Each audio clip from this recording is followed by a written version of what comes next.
السلام علیکم ورحمۃ اللہ وبرکاتہ۔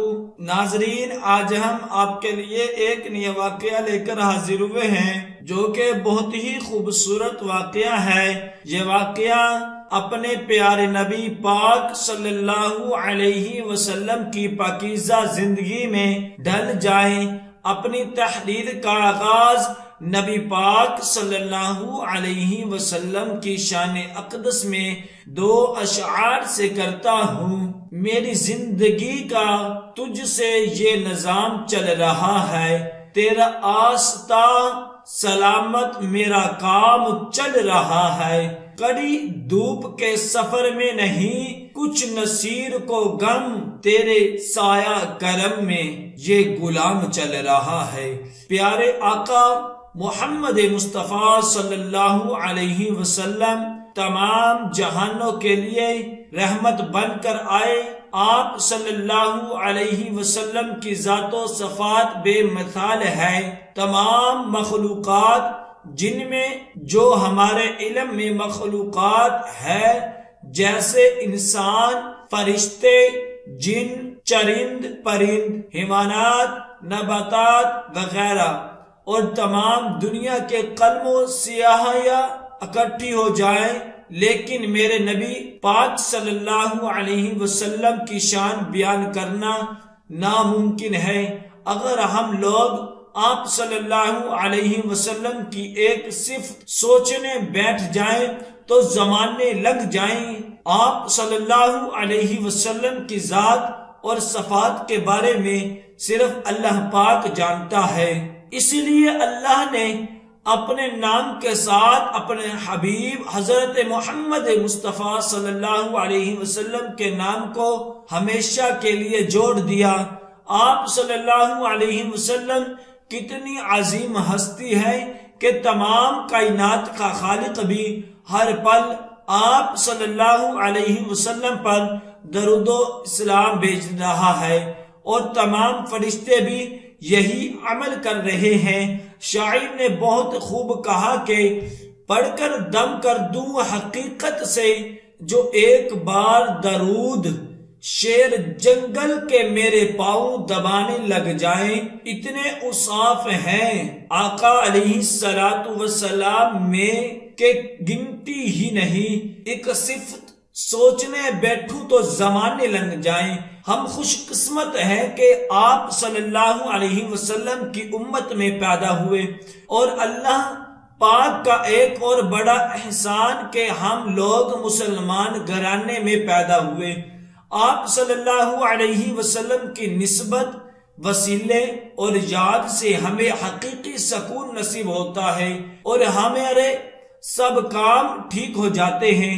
آپ صلی اللہ علیہ وسلم ہی کی شفاعت سے ہماری بخشش ہوگی، ورنہ ہمارے اعمال کسی قابل نہیں۔ لوگوں کا دل توڑنا ہمارا ہر پل کا معمول ہے، جبکہ آپ صلی اللہ علیہ وسلم دلوں کو جوڑنے آئے۔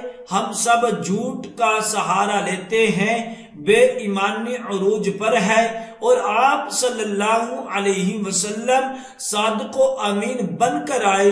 ہم ظلم کا ساتھ دے کر کمزوروں سے حق چھین رہے ہیں۔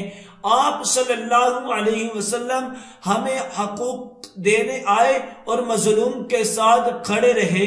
ہم تاریکی اور ظلمت میں ڈوبے ہوئے ہیں، آپ صلی اللہ علیہ وسلم نور بن کر آئے۔ ہم بے سہارا ہوئے، آپ صلی اللہ علیہ وسلم ہمارا سہارا بن کر آئے۔ آپ صلی اللہ علیہ وسلم دن و رات میں اپنے اللہ کی یاد و عبادت میں قیام و سجود کرتے رہے۔ ہم اللہ کی یاد سے غافل ہو گئے۔ آپ صلی اللہ علیہ وسلم ہمیں سچ سکھا کر گئے، ہمارے جھوٹ نے ہمیں تباہ و ہلاک کر دیا۔ آپ صلی اللہ علیہ وسلم نے فرمایا، میری امت کے غریب اور پسے طبقے کا بہت خیال رکھنا۔ حدیث کا مفہوم، ہم نے غریبوں اور پسے ہوئے لوگوں کو مزید بس اور کمزور کر دیا۔ آپ صلی اللہ علیہ وسلم نے ہمیں ظلم کے خلاف کھڑا ہونے کا حکم دیا۔ ہم ظالم کے ساتھ کھڑے ہوئے، کاش ہم اتنی تو وفا کرتے کہ اپنے نبی صلی اللہ علیہ وسلم کی اداؤں اور کردار پر عمل کرتے۔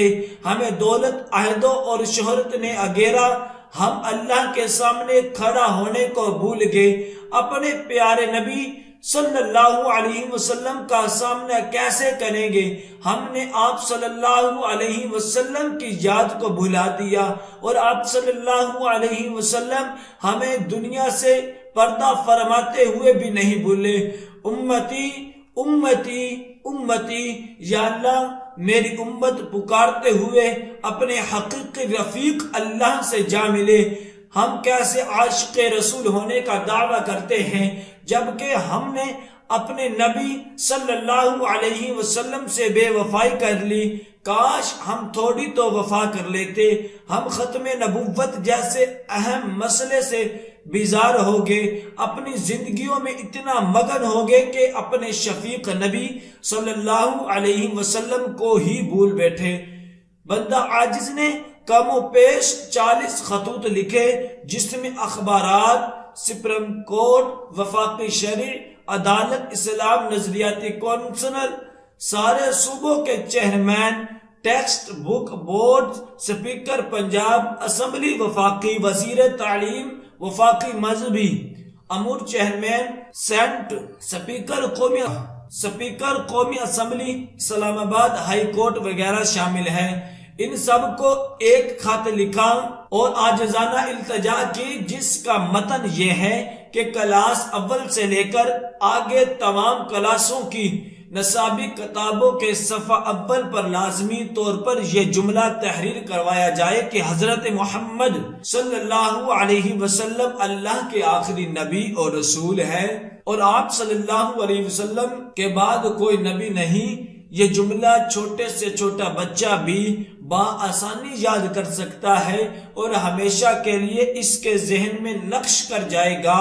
تمام اخبارات سے بھی گزارش ہے اور باقی ذرائع ابلاغ سے بھی کہ اپنے پیارے نبی صلی اللہ علیہ وسلم کی خاطر اور در حقیقت اپنی ہی کامیابی کے لیے اپنے حصے کا کردار ادا کریں۔ ہو سکتا ہے ہمارا یہ عمل ہماری بخشش کا باعث بن جائے۔ سب اپنے حصے کا ایک قطرہ ہی اس نیک عمل میں ڈال دیں، یہ ہماری بخشش کا مان بن جائے گا انشاءاللہ۔ اپنے نبی صلی اللہ علیہ وسلم کی پاکیزہ زندگی میں ڈلنے کے لیے نماز قائم کریں، حق کا ساتھ دیں، ظلم کے خلاف کھڑے ہوں، مظلوم کا ساتھ دیں، غریبوں اور پسے ہوئے بے بس لوگوں کا ساتھ دیں، سچائی کو اپنائیں، اپنے نبی صلی اللہ علیہ وسلم کو کثرت سے یاد کریں، حقوق اللہ اور حقوق العباد کا خیال رکھیں، ہمسایوں کا خیال رکھیں۔ یہ دنیا جانے والی ہے، ہمارے پاس زندگی گزارنے کے لیے دو ہی راستے ہیں، یا تو ہم مظلوم کا ساتھ دیں کر حضرت حسین کے ساتھی بن جائیں، یا ہم ظالم کا ساتھ دے کر یزید لعنتی کے ساتھی بن جائیں۔ فیصلہ ہمارے اپنے ہاتھوں میں ہے۔